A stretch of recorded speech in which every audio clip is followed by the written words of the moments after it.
everyone, it's Stephanie and welcome back to my channel. So today I'm here to do the mid-year book freakout tag, which I'm a little behind everyone, but I'm still gonna count it. It's my channel, I'm gonna do it. So, I'm not gonna tag anyone, but definitely if you have not done this tag, please do it. It's so much fun and it's a great way to look back on what you've read so far this year, and so many good reads so far. So let's just jump in. Question 1 is the best book you've read so far in 2022. This was a really hard one, but I went with The Paper Menagerie and Other Stories by Ken Liu. This was my first Ken Liu, and while I didn't absolutely love every single story, this was just one of the best short story collections I have ever read in my life. I had so many emotions reading this book, and so much of this book has stuck with me, even though I read this, I think, in February.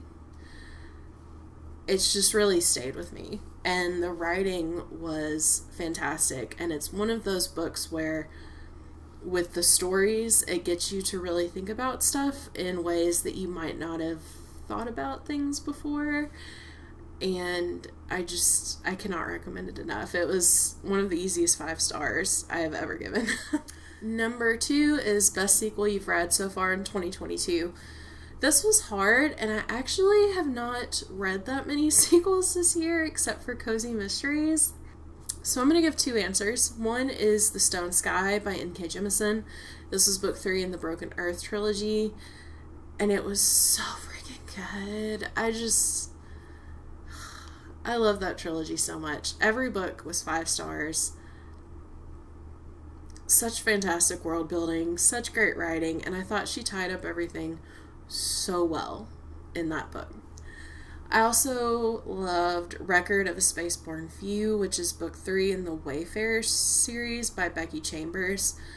Becky Chambers does such a great job with characters, and there were so many good characters in that book, and I just love them all so much. And I've been putting off book 4 because I know it's going to make me cry, and it's the end of the series, and I don't want it to end. Number 3, new release you haven't read yet but want to. I have 2 answers. One is The Final Strife by Sarah El Arifi, which as soon as I saw this cover, I instantly requested it on NetGalley, and it just sounds so freaking good. And also Locklands by Robert Jackson Bennett. I read Foundry Side, I think last year, loved it. Just read Shorefall, loved it. Really excited to get to Locklands and finish out the trilogy. Number 4, most anticipated release for the second half of the year. Once again, I have 2. I can't pick just one. The first is Babel by R.F. Kuang. I have not read the Poppy War series, but I know that it's such a loved series that I'm interested to see what I think about R.F. Kuang's writing. And the premise of Babel just sounds like something I would really like, and I just love the cover and just everything about it. So I really want to read that one. The other one is The River of Silver by S.A. Chakraborty. It's set in the world of the David trilogy, which is one of my all-time favorite series. I'm so excited for that one. Question 5 is biggest disappointment. I have 2. So my biggest disappointment in Cozy Mysteries was the Booklover's B&B Mystery Series. I only read through book 3 because I had an e-arc of book 3 and I wanted to review it. Book 1 was okay. Book 2, I did not enjoy. The main character just comes across as really just kind of snobby and doesn't really want to be a B&B owner, and gets irritated at people for doing X and then turns around and does that, and I do not like her, and I don't like the series. So I'm sorry if you love that series, it's just not for me. The other one, it's kind of a disappointment, War and Peace.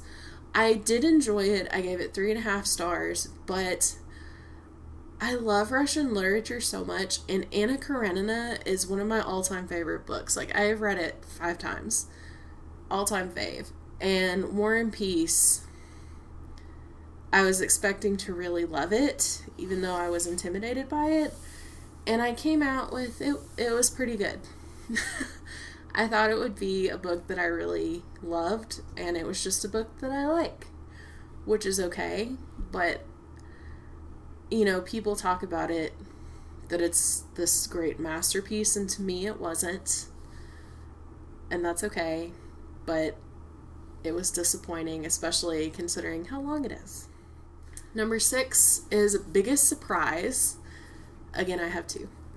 The first is Creatures of Passage by Morowa Yajide. I read this because it was longlisted for the Women's Prize, and all I knew going in was that there was a haunted car. And this is one book, I read it months ago, and it has just really stuck with me.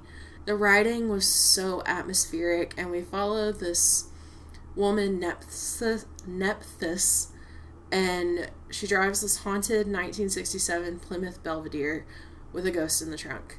And she's kind of grieving the loss of the murder of her brother Osiris.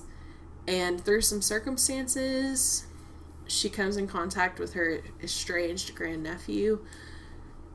And things go from there.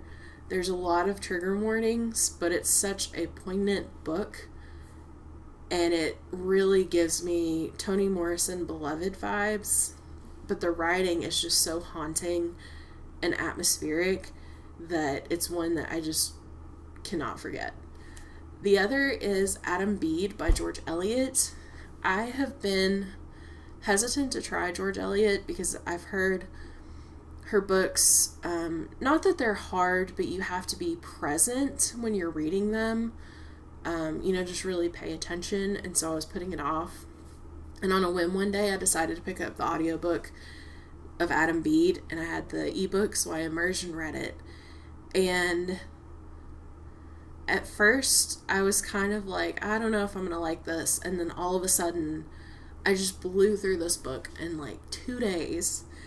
And it was such a lovely story, and it was an automatic 5 stars. Some of my new favorite characters are in this book, and it's just one that I immediately wanted to start it over and reread it as soon as I finished. It was that impactful. So it definitely will not be my last George Eliot, but it has definitely rocketed her to the top of favorite Victorian authors and probably favorite authors, period. Number 7, favorite new author, debut or new to you. So I went with Jen Lyons, who is the author of the A Chorus of Dragons series. I do not binge series because I'm horrible at it and I don't want them to end, so I always drag them out. I read all 5 books in about 2.5 months, one after the other, because I could not put them down, and I wanted to stay in this world because I love the characters so much, and it's such a fun series. And I will now read anything that she writes because that was such a fun series. Every book was 5 out of 5 stars. Cannot recommend it enough. Number 8, newest fictional crush. I picked Janelle from A Chorus of Dragons. There are many good characters, but I want to be Janelle when I grow up, and she's such a strong, badass character, and I loved following her journey, and I couldn't pick anybody else. It had to be Janelle. Number 9, newest favorite character. So I have 2. One is Kaikeyi from the book Kaikeyi. I really, really liked this book, and I loved the exploration of her character and how strong of a character she is, and such a strong female character. I just loved following her journey in this book. And it's one that, again, I read maybe a month ago and I'm still thinking about it. And it's one that I definitely want to reread. The other one is Dinah from Bede. At first I thought she would get on my nerves. The book opens with her giving a sermon, which normally puts me off, just because I'm not a religious person, and I didn't want to read Bede just to read sermons. But, number one, the sermon is short, but also I really appreciate her character, because even though she is a flawed character, she is a female minister in a time when that really wasn't common. And she really strives to practice what she preaches. And you really see that in her character and her character development. I really appreciated that. And I really appreciated that it was a very realistic portrayal of that. Not someone that's just on this pedestal that can do no wrong. Number 10, book that made you cry. So I cried a lot of stuff. So with this one, I went with book that made me cry the hardest, and that is Fool's Errand by Robin Hobb.